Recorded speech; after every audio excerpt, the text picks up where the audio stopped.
Hello friends, स्वागत है आपके अपने परिवार एग्जाम पीक पावर में। मेरा नाम है योगेंद्र और आज की सेशन में हम आपके लिए लेकर आ चुके हैं हिस्ट्री का मोस्ट इम्पोर्टेंट क्वेश्चंस जो कि आपके एग्जाम में पूछे जाएंगे। बहुत ही महत्वपूर्ण क्वेश्चन है, तो आप लोग इस सेशन को कंप्लीट वॉच कीजिएगा, समझे। और इस पेपर का अगर आप लोग कंप्लीट तैयारी करना चाहते हैं तो आप लोग इसी वीडियो के डिस्क्रिप्शन बॉक्स में चले जाइए। वहां पे आप लोगों को प्लेलिस्ट का लिंक मिल जाएगा, तो वहां से जाकर आप लोग सीक्वेंस वाइज इस पेपर का कंप्लीट तैयारी कर सकते हैं। तो चलिए देखते हैं प्रश्न में क्या पूछा जा रहा है। प्रश्न में पूछा जा रहा है हर्षवर्धन की विजयों की विवेचना करें। मोस्ट इंपोर्टेंट क्वेश्चन है, आप लोग इस क्वेश्चन को क्या कीजिए तो वी मार्क कर लीजिए। आपके एग्जाम में ये क्वेश्चन आएंगे ही आएंगे, समझे। तो चलिए स्टार्ट करते हैं। और स्टार्ट करने से पहले आप लोग से एक रिक्वेस्ट है कि अभी तक आप लोग इस सेशन को लाइक नहीं किए हैं, तो पहले तो आप लोग इस सेशन को लाइक करें, अपने दोस्तों के साथ, अपने क्लासमेट के साथ सेशन को शेयर करें। साथ ही साथ चैनल को सब्सक्राइब करके बेल आइकन को ऑल पर प्रेस कर लें, ताकि आने वाले जितने भी सारे वीडियोस हो, क्लासेस हो, सबसे पहले आप लोगों को नोटिफिकेशन के माध्यम से प्राप्त हो सके। तो चलिए हम लोग देखते हैं, जो कि देखिए इसका उत्तर यहाँ से स्टार्ट हो जाता है। तो आप लोग प्रयास कीजिएगा किसी तरह से पॉइंट बना बना कर ही उत्तर को हम लिखें। तो चलिए लिखेंगे, हर्षवर्धन का शासनकाल कब से कब तक था? तो 606 से 647 ईस्वी तक था। पुष्यभूति वंश का महान शासक कौन था? तो हर्षवर्धन था, समझना। भारतीय इतिहास में अपने सैन्य अभियानों और विजयों के लिए क्या है? तो प्रसिद्ध है। अपने शासनकाल में हर्ष ने कन्नौज को केंद्र बनाकर एक विशाल साम्राज्य की स्थापना की थी और उत्तर भारत के अधिकांश हिस्सों पर उनका प्रभुत्व स्थापित किया। मतलब कि अपना प्रभुत्व को क्या किया? तो स्थापित किया। उनके विजय अभियानों का उल्लेख मुख्यतः वन भाट की किस में है? तो हर्षचरित और चीनी आत्री हेनसांग के विवरणों में मिलती है। तो चलिए देखते हैं।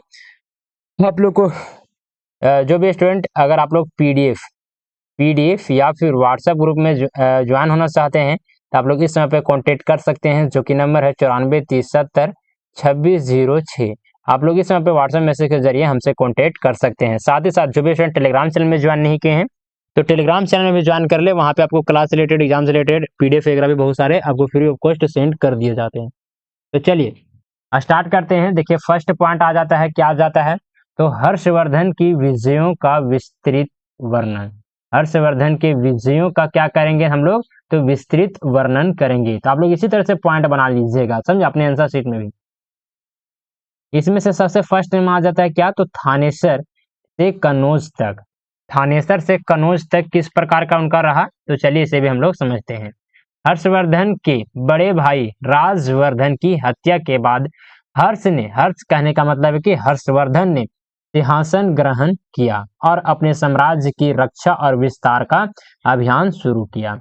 चलिए आगे आते हैं। उनके पहले विजय अभियान में उन्होंने मालवा के राजा देवगुप्त और गोड राजा के शासक शशांक के खिलाफ अभियान छेड़ा था। चलिए, हर्ष ने देवगुप्त को पराजित कर अपनी बहन राजश्री को बचाया और कन्नौज को अपनी राजधानी बनाया था। चलिए नेक्स्ट पॉइंट में आ जाता है उत्तर भारत का एकीकरण। उत्तर भारत का एकीकरण किस प्रकार से हुआ? तो चलिए इसे भी हम लोग समझते हैं। हर्ष ने उत्तर भारत के छोटे छोटे राज्यों को क्या किया? तो पराजित कर एक विशाल साम्राज्य का निर्माण किया। उनके विजय के अंतर्गत पंजाब, राजस्थान, उत्तर प्रदेश, बिहार और उड़ीसा जैसे क्षेत्र आए। कहने का मतलब ये वर्तमान में बताया जा रहा है कि कौन कौन सा राज्य जो कि उस टाइम आता था उनके क्षेत्र में। कश्मीर और नेपाल।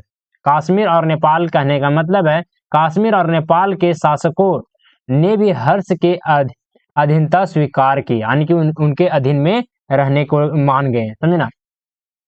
हेनसांग के अनुसार हर्ष का साम्राज्य गंगा और यमुना के मैदानों से लेकर उत्तर पश्चिमी भारत और पूर्वी बंगाल तक फैला हुआ था। चलिए आगे आ जाते हैं। नेक्स्ट पॉइंट आ जाता है, पॉइंट नंबर हम लोग 3 को समझेंगे। दक्षिण भारत का अभियान। दक्षिण भारत का अभियान किस प्रकार से रहा हर्षवर्धन का? तो चलिए इसे भी हम लोग समझते हैं। हर्ष ने दक्षिण भारत की ओर भी अपना साम्राज्य विस्तार करने की कोशिश की। नर्मदा नदी के पार स्थित चालुक्य साम्राज्य के शक्तिशाली शासक पुलकेशिन द्वितीय ने उनका सामना मतलब उनसे सामना हुआ था। किनको? तो हर्षवर्धन का। पुलकेशिन द्वितीय ने हर्ष को नर्मदा नदी के उत्तर तक सीमित कर दिया, यानी कि उसको आगे नहीं जाने दिया। कौन? तो पुलकेशिन द्वितीय ने, समझे ना। यह उनका सबसे बड़ी यह सफलता मानी जाती है। किनका? तो हर्षवर्धन का, क्योंकि वह दक्षिण भारत पर अधिकार स्थापित नहीं कर सके। नेक्स्ट पॉइंट में आ जाता है, पॉइंट नंबर हम लोग 4 में समझेंगे, राजनयिक विजय। हर्ष ने कई शासकों को बिना युद्ध के अपने अधीनता स्वीकार करने के लिए राजी किया, यानी कि बिना सिर्फ किसी भी प्रकार का युद्ध संघर्ष किए बिना ही बहुत सारे ऐसे शासक थे अगल बगल के, मतलब उनके क्षेत्र के अगल बगल के जितने भी शासक थे, उनको बहुत सारे ऐसे शासक थे जिनको बिना मतलब कि संघर्ष किए, उनके साथ बिना लड़ाई किए, बिना युद्ध किए ही उनको अपनी अधीनता स्वीकार करने के लिए राजी कर दिया, उनको मतलब कि मना लिया, समझे, यानी कि मना लिया फिर बेवश कर दिया गया, समझे ना। यह उनकी कूटनीति और राजनीतिक कुशलता को क्या करता है? तो दर्शाता है। चलिए आगे आ जाते हैं, यहाँ से नेक्स्ट पॉइंट आ जाता है हर्ष की विजय नीति। तो चलिए अब हम लोग हर्ष की विजय नीति को हम लोग क्या करेंगे तो समझेंगे, जिसमें से फर्स्ट में आ जाता है सैन्य शक्ति। हर्ष ने एक विशाल सेना का निर्माण किया। हेनसांग के अनुसार उनकी सेना में लगभग 60,000 हाथी और 1 लाख घोड़सवार और कई लाख पैदल सैनिक थे। उनकी सैन्य रणनीति कुशल और प्रभावी थी, जिसने उन्हें अधिकांश युद्धों में विजयी बनाया। चलिए आगे आ जाते हैं, नेक्स्ट पॉइंट आ जाता है, पॉइंट नंबर 2 को हम लोग समझेंगे, धार्मिक सहिष्णुता और उदारता। धार्मिक सहिष्णुता और उदारता किस प्रकार से था? तो चलिए इसे भी हम लोग समझते हैं।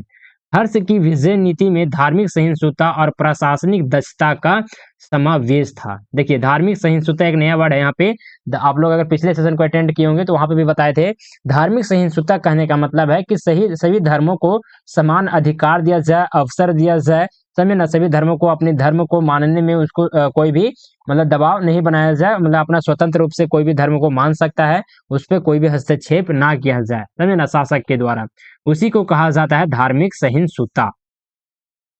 उन्होंने विजय क्षेत्रों में स्थानीय प्रशासन को प्रभावित किए बिना वहां की संस्कृति और धार्मिक परंपराओं का सामना किया। चलिए नेक्स्ट पॉइंट में आ जाता है, नेक्स्ट पॉइंट में देखेंगे क्या? तो कूटनीति। हर्ष ने कई राजाओं को कूटनीति के माध्यम से अधीन किया। उन्होंने शांतिपूर्ण उपाय से अपने साम्राज्य का क्या किया? तो विस्तार किया, जब तक कि युद्ध यह परिहार्य ना हो, समझे ना। चलिए आगे आ जाते हैं, हर्ष की यह सफलता को पहले हम लोग समझेंगे। हर्ष की यह सफलता कहाँ कहाँ पे हुई थी? तो चलिए इसे भी हम लोग समझने का काम करेंगे। तो हर्ष की सबसे बड़ी यह सफलता है ना क्या थी? तो पुलकेशिन द्वितीय के खिलाफ दक्षिण भारत में हार थी। इससे उनके साम्राज्य का विस्तार नर्मदा नदी तक ही क्या हो गया? तो सीमित रह गया। उनकी मृत्यु के बाद उनका साम्राज्य बिखर गया, क्योंकि उनके पास कोई योग्य उत्तराधिकारी नहीं था। तो चलिए आ जाते हैं इस क्वेश्चन का सबसे इंपॉर्टेंट पॉइंट, जो कि आता है निष्कर्ष। आप लोग निष्कर्ष सीखना बिल्कुल भी मत भूलिएगा। और निष्कर्ष बताने से पहले जो भी स्टूडेंट अभी तक आप लोग इस सेशन को लाइक नहीं किए हैं, तो पहले तो आप लोग इस सेशन को लाइक करें, अपने दोस्तों के साथ, अपने क्लासमेट के साथ सेशन को शेयर करें, साथ ही साथ चैनल को सब्सक्राइब करके बेल आइकन को ऑल पर प्रेस कर लें। क्योंकि मैं बता दूं आपको, सेमेस्टर 1 से लेकर सेमेस्टर 8 तक यहाँ पे सभी पेपर का कंप्लीट तैयारी करवाया जाता है। मेनर पेपर हो, सेक पेपर हो, एईसी पेपर हो, एमडीसी पेपर हो, सभी पेपर का कंप्लीट तैयारी करवाया जाएगा हमारे इस चैनल के माध्यम से। तो चैनल को सब्सक्राइब करके बेल आइकन को ऑल पर प्रेस करना बिल्कुल भी मत भूलिएगा।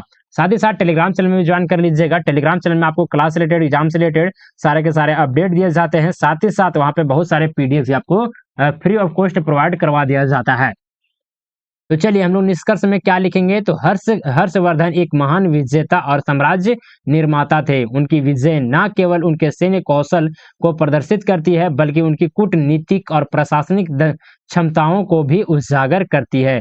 उन्होंने उत्तर भारत को एकीकृत किया और कन्नौज को अपने साम्राज्य का केंद्र बनाकर भारतीय इतिहास में एक महत्वपूर्ण स्थान अर्जित किया। उनकी यह सफलता केवल दक्षिण भारत में सीमित थी, यानी कि उनकी जो यह सफलता थी वो कहाँ तक सीमित थी, तो दक्षिण भारत तक सीमित थी। इस कारण से उनको मतलब कि एक यहीं पे उनको यह सफल माना जाता है।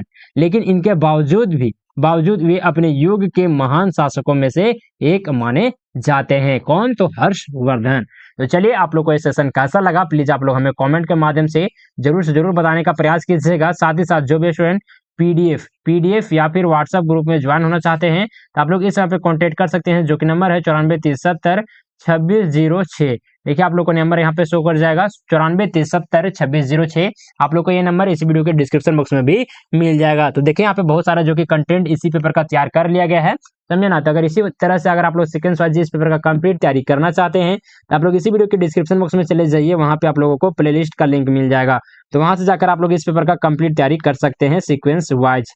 तो चलिए सेशन को यहीं पर एंड अप करते हैं, मिलते हैं आप लोग से अगले सेशन में। तब तक के लिए जय हिंद, वंदे मातरम।